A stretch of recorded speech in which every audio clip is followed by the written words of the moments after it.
Hello students, welcome to my class. देखिए students, आज से हम एक नया चैप्टर स्टार्ट करने जा रहे हैं। जैसा कि आप सभी जानते हैं कि up to previous lecture we have completed first two chapters. Now today we are going to start chapter number 3। तो आपका जो ये चैप्टर है, ये आपका है principles and techniques of management.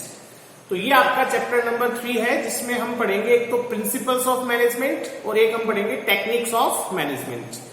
तो पहला जो हमारा पार्ट रहेगा इस चैप्टर का, वो रहेगा प्रिंसिपल्स ऑफ मैनेजमेंट। और this chapter is going to be a very very important and interesting chapter for you.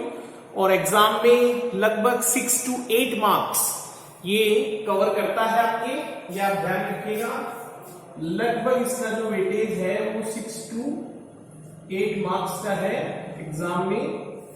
तो बहुत ही इंपॉर्टेंट और इंटरेस्टिंग चैप्टर है ये आपके लिए। और not only in 12th class, बाकी आगे आपकी ग्रेजुएशन, पोस्ट ग्रेजुएशन, कंपटीशन सभी क्लासेस में, बिजनेस एडमिनिस्ट्रेशन में और बीएसटी में ये चैप्टर आपके आगे तक कैरी करेगा इन the field of commerce and management.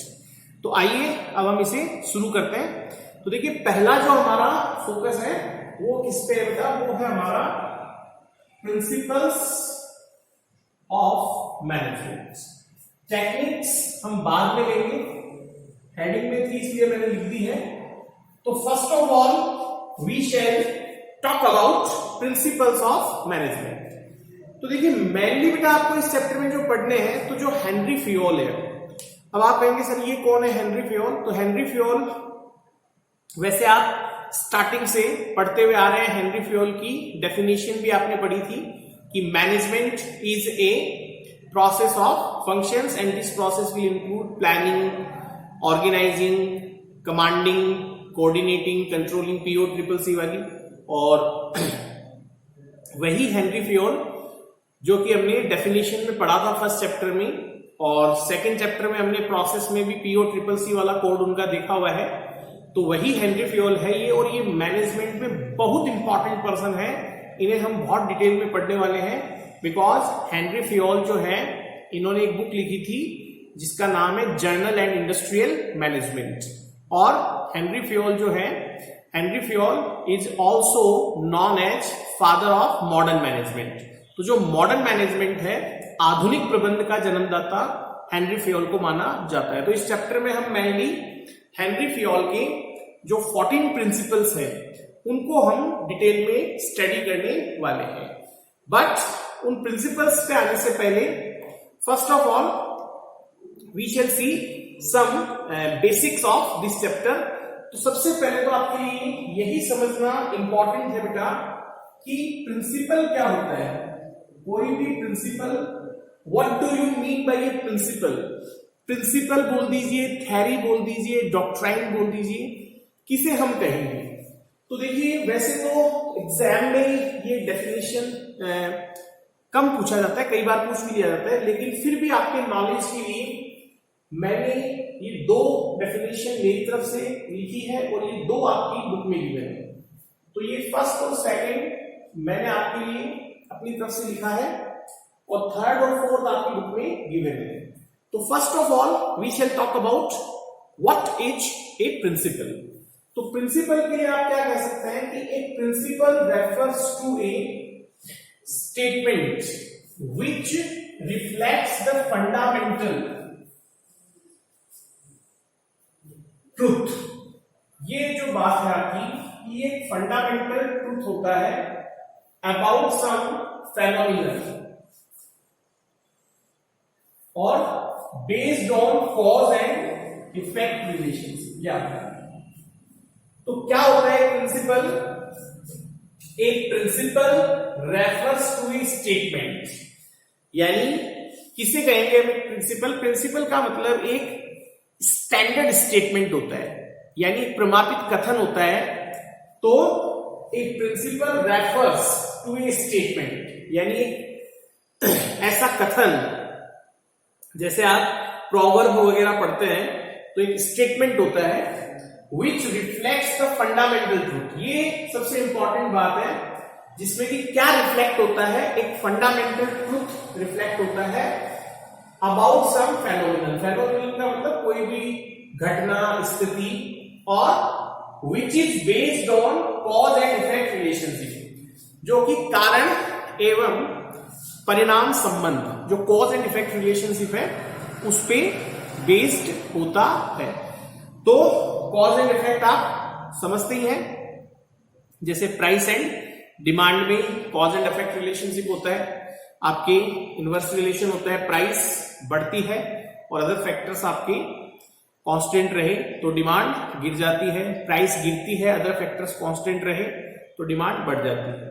तो कॉज एंड इफेक्ट रिलेशनशिप। तो आई होप आपके लिए फर्स्ट पॉइंट क्लियर होगा कि प्रिंसिपल क्या है। एक principle refers to a statement which reflects the fundamental truth about some phenomenon based on cause and effect relationship। अब हम चलते हैं सेकंड पॉइंट पे। तो सेकंड पॉइंट आपका क्या कह रहा है? सेकंड पॉइंट में हम मैनेजमेंट प्रिंसिपल्स के बारे में बात कर रहे हैं कि management principles are the statement of, main बात वही रहेगी आपकी, लैंग्वेज थोड़ी सी चेंज हो रही है, fundamental truth which as guidelines. मतलब ये जो हमारे प्रिंसिपल है ये हमें गाइड करते हैं। क्या करते हैं बेटा? ये हमें गाइड करते हैं। जो भी हम एक्शन लेते हैं मैनेजमेंट में, जो भी डिसीजन लेते हैं उसमें ये हमें गाइड करते हैं कि किस तरह हमें डिसीजन लेना चाहिए। तो फंडामेंटल ट्रूथ है which act as guidelines and instructions for taking managerial actions and decisions. तो सेकंड पॉइंट भी वही बात कर रहा है कि management principles are the statement, ये वो कथन है, वो स्टैंडर्ड कोटेशंस हैं जो कहे गए हैं मैनेजमेंट थिंकर्स और स्कॉलर्स के द्वारा, जो कि आपके फंडामेंटल ट्रूथ है विच एक्ट एज ए, क्या एक्ट करते हैं ये? As guidelines and instructions for taking managerial actions and decisions. फिर आपकी बुक में जो गिवन है पॉइंट कि on the basis of sufficient evidence और in the context of a topic, तो किसी भी टॉपिक के कॉन्टेक्स्ट में और वो भी on the basis of sufficient evidence. देखिए बेटा, कोई भी प्रिंसिपल ऐसे हवा में नहीं बनता है। सभी प्रिंसिपल्स जो हैं वो बहुत ही लार्ज टाइम स्टडी पे बेस्ड होते हैं, बहुत सारे एक्सपेरिमेंट्स पे बेस्ड होते हैं। ऐसे हवा में प्रिंसिपल नहीं बनता है। तो each and every principle is based on a very last time study as well as lots of experiment. तो बहुत सारा रिसर्च एंड स्टडी करने के बाद कोई प्रिंसिपल बनता है। द ओपिनियन और idea fixed after the argument. तो जब एक प्रिंसिपल बन जाता है तो उसको फिर क्राइटेरियाज पे टेस्टिंग की जाती है उसके जो है उसके प्रति, उसके अगेंस्ट आर्ग्यूमेंट्स किए जाते हैं कि भाई ये प्रैक्टिकली एप्लीकेबल होगा या नहीं होगा, या केवल किताबी बात ही हो रही है। Which satisfies the test of time, experience and observation is called Harry-Oblique principle। तो यहां आप देख रहे हैं कि on the basis of sufficient evidence. तो पहली चीज तो किसी भी प्रिंसिपल के बनने के लिए क्या होना चाहिए? सफिशिएंट एविडेंस होने चाहिए। और कोई भी प्रिंसिपल किसके बारे में होता है? In the context of a topic. वो किसी ना किसी टॉपिक के बारे में होता है, किसी ना किसी पर्टिकुलर सब्जेक्ट ऑफ नॉलेज से रिलेटेड होता है। द ओपिनियन और idea fixed after the argument. तो पहली चीज तो on the basis of sufficient evidence होना चाहिए, इन the context of a topic होना चाहिए, और द ओपिनियन और idea fixed after the argument with satisfied, जो कि क्या क्या सेटिस्फाई करता हो? द टेस्ट ऑफ टाइम, यानी अलग अलग टाइम पे आप उसे अप्लाई करके देखेंगे कि वो अप्लाई हो रहा है या नहीं हो रहा है। Experience and observation, it's called हैरी-ऑब्लिक प्रिंसिपल। फिर प्रिंसिपल्स आर इफेक्टिव रूल्स। क्या होते हैं प्रिंसिपल आपके?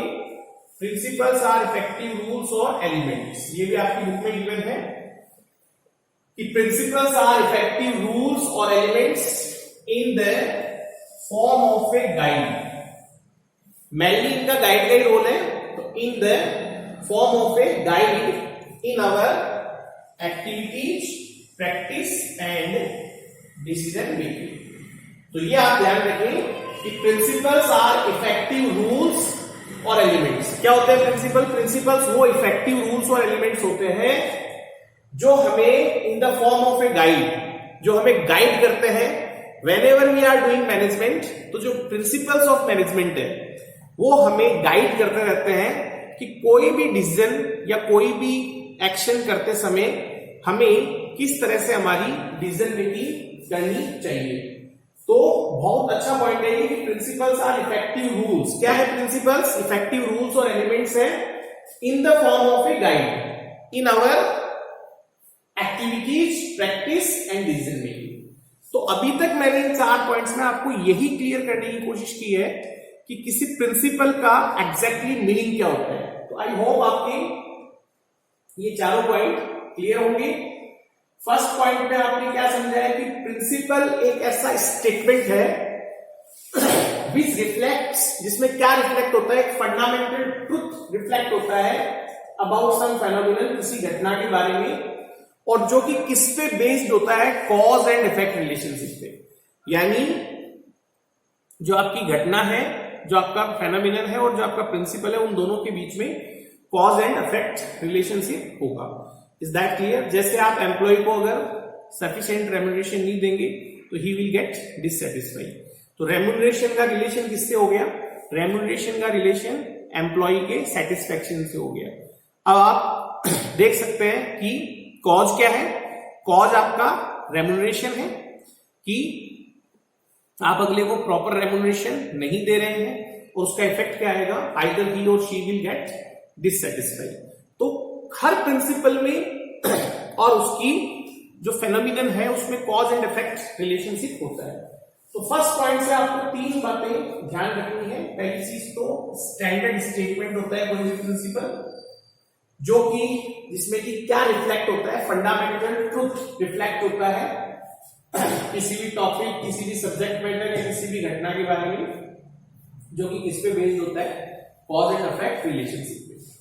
सेकंड पॉइंट में भी 2-3 बातें ध्यान रखनी है कि principles, management principles are the statement of fundamental truth. यानी जो हमारे मैनेजमेंट प्रिंसिपल्स हैं वो ऐसे फंडामेंटल ट्रुथ के स्टेटमेंट्स हैं which acts as guidelines, जिनका काम हमें मेनली गाइड करना है कि how can we take best decisions in the field of management, how can we manage our organisation as best as possible. तो हर सिचुएशन में how can we deal with management challenges, ये हमें सिखाते हैं हमारे प्रिंसिपल्स ऑफ मैनेजमेंट। इंस्ट्रक्शंस हैं for taking managerial actions and decisions. फिर कैसे बनता है कोई भी principle? On the basis of sufficient evidence. Sufficient evidence होनी चाहिए इन the context of a topic, the opinion और idea fixed after the argument which satisfies. क्या क्या सेटिस्फाई करता हूं? एक तो the test of time, experience and observation. It's called हैरी-ऑब्लिक प्रिंसिपल। और ये पॉइंट बहुत इजी है आपके लिए, 4th पॉइंट, और बहुत अच्छा पॉइंट भी है कि प्रिंसिपल्स आर इफेक्टिव रूल्स और एलिमेंट्स। क्या होते हैं प्रिंसिपल? इफेक्टिव रूल्स और एलिमेंट्स होते हैं in the form of a guide in our activities, practice and decision making. Ultimately अगर हम सिंपल वर्ड्स में बात करें तो कुछ डेफिनेशंस हैं जो आप लर्न कर लीजिएगा। 4 करेंगे तो 1-2 आराम से रह जाएगी। अल्टीमेटली अगर हम बात करें तो प्रिंसिपल्स ऑफ मैनेजमेंट क्या है? प्रिंसिपल ऑफ मैनेजमेंट जो है वो स्टैंडर्ड स्टेटमेंट्स हैं जो कि बहुत सारी रिसर्च और स्टडी के बाद और एक्सपीरियंस के बाद और बहुत सारे एक्सपेरिमेंट्स परफॉर्म करने के बाद बनाए गए हैं, जो कि हमें whenever we are doing management तो दे विल गाइड अस कि आपको how can we take best decisions, how can we face managerial challenges.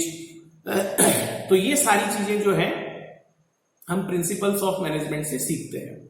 अब देखिए बेटा एक चीज और है कि प्रिंसिपल्स ऑफ मैनेजमेंट की क्या आवश्यकता पड़ी, ये क्यों बने और आज हम इनको क्यों पढ़ रहे हैं।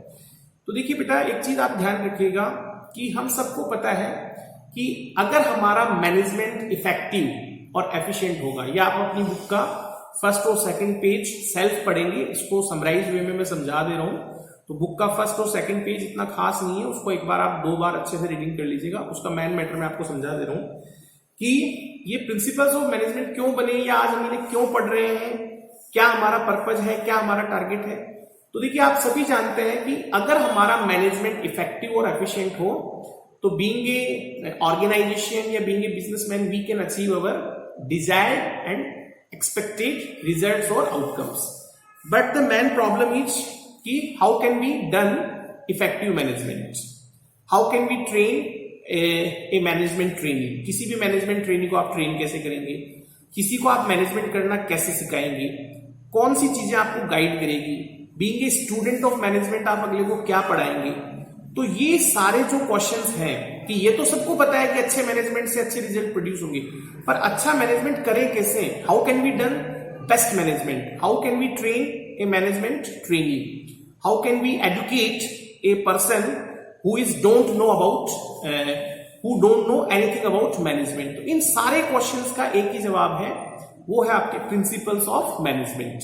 कि ये ऐसे जनरल ट्रुथ और फंडामेंटल ट्रुथ्स है मैनेजमेंट के बारे में, जिन्हें आप सिखा के किसी को भी, अगर आप किसी बंदे को प्रिंसिपल्स ऑफ मैनेजमेंट सिखा देते हैं तो according to my opinion at least उसको 50 to 60% मैनेजमेंट करना तो अपने आप आने लग जाएगा। और मैनेजमेंट ऑफ प्रिंसिपल्स काफी सारे, we are having about 5 dozen, लगभग 5 डजन प्रिंसिपल्स ऑफ मैनेजमेंट है, यानी अबाउट 60 प्रिंसिपल्स। तो we are having about 5 dozen principles of management. हाँ, हमारे कोर्स में 14 प्रिंसिपल्स ही हैं जो फेयोल ने दिए हैं। और ध्यान रखिएगा जो प्रिंसिपल्स फेयोल ने दिए हैं दे आर यूनिवर्सली एक्सेप्टेड। तो ये बात आप ध्यान रखिएगा कि जो फेयोल के प्रिंसिपल्स हैं वो यूनिवर्सली एक्सेप्टेड है, क्योंकि वो बिल्कुल फ्लेक्सिबल है। और जैसा कि मैंने आपको कहा कि फेयोल की बुक का क्या नाम है, जर्नल एंड इंडस्ट्रियल मैनेजमेंट। तो फेयोल के सारे प्रिंसिपल जो है वो बिल्कुल जनरल प्रिंसिपल्स हैं, तो सब जगह अप्लाई होते हैं, सब तरह की ऑर्गेनाइजेशंस में अप्लाई होते हैं, इसलिए वो यूनिवर्सली एक्सेप्टेड है। तो ये क्वेश्चन भी आता है कि कौन से प्रिंसिपल्स यूनिवर्सली एक्सेप्टेड है। तो जो फेयोल ने 14 प्रिंसिपल्स दिए हैं, जो सबसे इंपॉर्टेंट है, जो कि हमारे कोर्स में भी रखे गए हैं, वो आपके यूनिवर्सली एक्सेप्टेड है। तो सारे जो क्वेश्चंस हैं कि आज, और देखिए क्या हुआ है बेटा, पहले जो सिचुएशन थी दैट वाज कंप्लीटली डिफरेंट। पहले लोगों में there were no feeling of competition, लोगों में एक सेटिस्फेक्शन था, लोग वसुदेव कुटुंबकम की बात करते थे, लोग सर्वे भवन्तु सुखिना की बात करते थे। बट आज as we all know we are living in the era of cut throat competition, और ड्यू टू लिबरलाइजेशन, प्राइवेटाइजेशन और ग्लोबलाइजेशन, जो एलपीजी हमने 11th में भी पढ़ा था, the competition has become global. तो जो आपका डोमेस्टिक कंपटीशन था right now it has become global competition. पूरा वर्ल्ड एक छोटा सा विलेज बन गया अगर बिजनेसमैन के पॉइंट ऑफ व्यू से देखा जाए।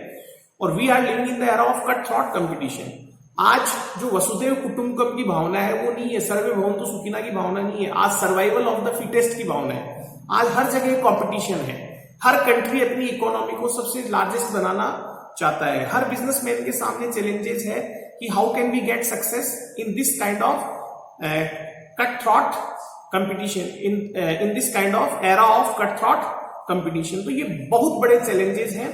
तो अगर आज आप मैनेजमेंट किसी ऑर्गेनाइजेशन का ट्रायल एंड एरर बेसिस पे करते हैं कि चलो डिसीजन ले लिया, सही है तो ठीक है, गलत है तो ठीक है, तो we can't adopt trial and error method in case of managerial decision making. We have to take best decisions, so we have to follow principles of management. तो आई होप आपकी समझ में आ गया होगा कि प्रिंसिपल्स ऑफ मैनेजमेंट की क्या need है। अगर आज आपको इस ग्लोबल कंपटीशन के जमाने में अपने बिजनेस को सक्सेसफुल बनाना है तो आपको प्रिंसिपल्स ऑफ मैनेजमेंट को फॉलो करना ही पड़ेगा, otherwise you can't get success in your business.